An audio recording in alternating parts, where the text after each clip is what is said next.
Nah, gini Mbak Isa, akhir-akhir ini saya sering juga mengamati tentang perburuan ya. Kadang-kadang buruh atau pekerja atau karyawan itu sendiri, dia itu merasa memang secara harfiahnya dia adalah anggota serikat pekerja. Akan tetapi di dalam hati dan jiwanya itu masih ya serikat pekerja hanya sebagai alat aja. Tidak merasa memiliki serikat pekerja itu sendiri. Nah, apabila nanti Bu Isa ini diberikan mandat untuk menjadi seorang ketua DPD, hal-hal semacam ini apa yang akan Anda lakukan? Ya, pertama sesuai dengan pengalaman yang sudah saya lalui sebagai kepengurusan DPD, sangat penting seorang pemimpin mengenal organisasi secara baik. Seorang pemimpin bagaimana harus pintar mengenal anggotanya secara baik, kebutuhan dari anggotanya secara baik. Ketika kita memetakan bahwa anggota saya di lapangan itu kekurangan dan kelebihannya, nah ini kita sudah bisa membuat satu program kerja atau memetakan apa yang harus saya lakukan sebagai pimpinan. Kalau kekurangan ini menyangkut tentang masalah memperjuangkan hak-haknya, nah ini juga harus dilakukan pembinaan dan pelatihan. Kemudian pendekatan secara persuasif. Makanya di dalam kepemimpinan saya nanti pasti saya akan melakukan satu program konsolidasi secara langsung bahwa dalam hal ini antara jarak PUK dengan pimpinan daerah itu perangkat di atasnya itu nggak boleh ada jarak, sehingga ketika mereka mempunyai permasalahan kita bisa menampung, kita bisa berkomunikasi secara terbuka, kesulitannya apa, kemudian mereka tidak mempunyai bahan untuk melakukan komunikasi, mediasi kepada perusahaan masing-masing. Nah ini saya kira yang perlu, karena ini nanti akan berkembang kepada penguatan di lapangan, penguatan di PUK. Kalau PUK kuat atau PUK sudah paham tentang bagaimana dia memperjuangkan hak-haknya, saya kira ini akan berkembang.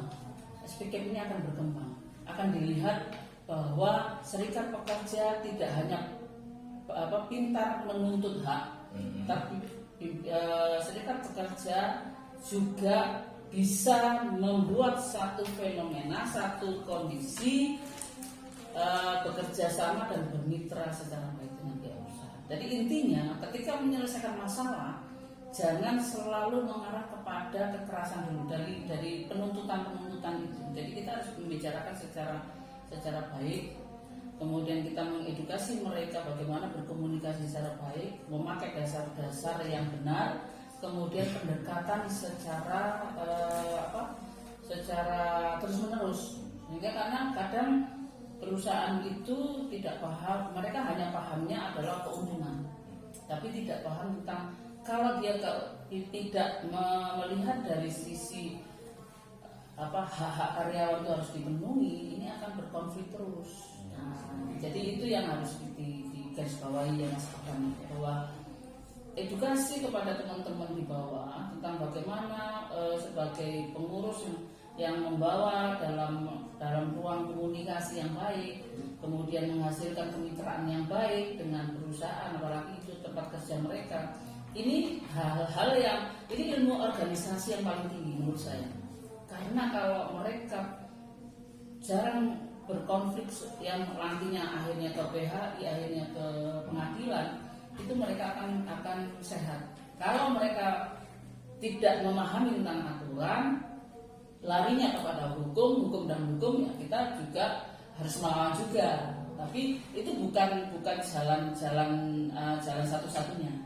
Bicara satu-satunya adalah kita melakukan diskusi, komunikasi, mediasi, melakukan penguatan komunikasi. Betul. Ya. Jadi sampai tercipta win-win solution. Ya. Itu sebagai salah satu alternatif mencari solusi. Betul. Ya. Nah, Jadi itu tidak yang antara menang yang kalah. Nah, kalau mengarah ke sana memang kita nanti akan mengedepankan orang tengah, yaitu pemerintahan lagi. Nah, perlu diingat bahwa kelemahan atau upaya-upaya untuk mengurangi hak-hak buruh itu kan biasanya berada di dalam peraturan pemerintah yang sekarang omnibus law itu. Ya, Kita sudah berapa 10 tahun kita memperjuangkan menolak omnibus law ini masih belum berhasil.